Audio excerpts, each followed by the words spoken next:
Una iniciativa singular de l'editorial Denes de Paiporta. Es tracta d'una col·lecció de literatura religiosa contemporània batejada amb un nom de ressonàncies bíbliques, Rent, i dirigida per Agustí Colomer.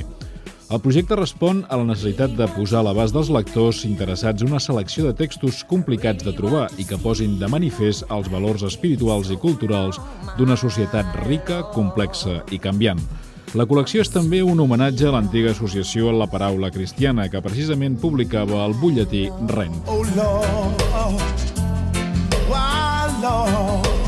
Els títols escollits per fer arrencar aquesta idea són En el món però no del món, una selecció de sermons de John Henry Newman, Isaïes, profeta de Nadal, de Martí Domínguez, Autobiografia espiritual i altres escrits de Marsella, de Simone Weil, Sembrant la vida, poesia i compromís, de Gonçal Vinyes i Pensaments per a Júlia, antologia de Giuseppe Capograssi. I una vegada aconseguida aquesta complicitat de la part editorial, es tracta de cercar la del públic i per això també s'obre una distribució pel sistema de subscripcions. Rent, la col·lecció de literatura religiosa contemporània de l'editorial Denes.